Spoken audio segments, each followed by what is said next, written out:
மாமன்னன் ராஜராஜ சோழனின் 1040வது சதய விழாவை முன்னிட்டு முக்கிய நிகழ்வான தமிழக அரசு சார்பில் அவருடைய திருவுருவ சிலைக்கு மாலை அணிவித்து மரியாதை செலுத்தப்பட்டது. மாமன்னன் ராஜராஜ சோழன் பிறந்த மற்றும் அரியணை ஏறிய தினமான ஐப்பசி மாதம் சதய நட்சத்திரத்தன்று ஒவ்வொரு ஆண்டும் சதய விழாவாக கொண்டாடப்பட்டு வருகிறது. அதன்படி 1040வது சதய விழா அரசு விழாவாக 2 நாட்கள் கொண்டாடப்பட்டு வருகிறது. நேற்று தொடங்கிய விழாவின் முக்கிய நிகழ்வான ராஜராஜ சோழனுக்கு அரசு சார்பில் மாலை அணிவித்து மரியாதை செலுத்தும் நிகழ்வு நடைபெற்றது. இதில் ஓதுவர்கள் திருமுறை பாடியும் செண்டை மேளம் கொம்பு வாத்தியங்கள் முழங்க ஊர்வலமாக வந்து மாலை அணிவித்து மரியாதை செலுத்தப்பட்டது.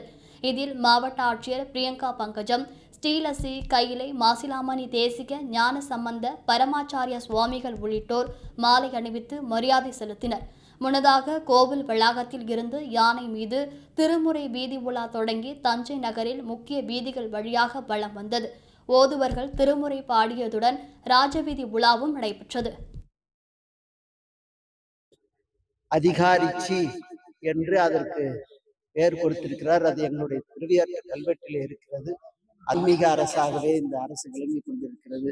பல கோயில்களுக்கு குடமுழுக்கு விழா இது வந்த பிறகு முகூர்த்த நாள்கள் தோறும் குடமுழுக்கு விழாவினை செய்து கொண்டிருக்கிறார்கள். அதனால் இந்த அரசு மிக செம்மையான ஒரு பக்தி நெறியிலே அவர்கள் தலைப்பட்டு கொண்டிருக்கிறார்கள்.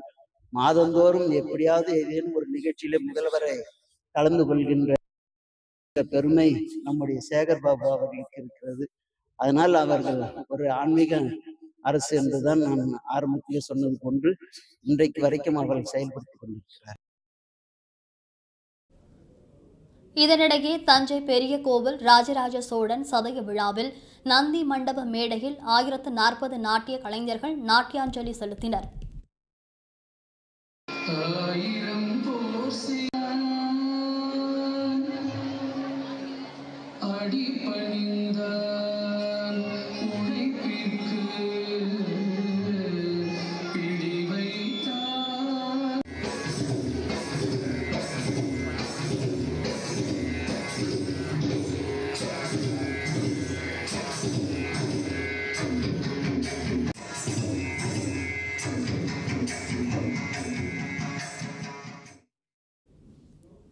இதனைத் தொடர்ந்து பெருவுடையாருக்கு 48 வகையான திரவியங்களால் பேராபிஷேகம் நடைபெற்றது. மாமன்னன் ராஜராஜ சோழனின் 1040வது சதய விழாவை முன்னிட்டு பெருவுடையாருக்கு மஞ்சள், சந்தனம், பால், வில்வ இலை, வன்னி இலை, அன்னாபிஷேகம் உள்ளிட்ட 48 வகையான திரவியங்களால் பேராபிஷேகம் நடைபெற்றது.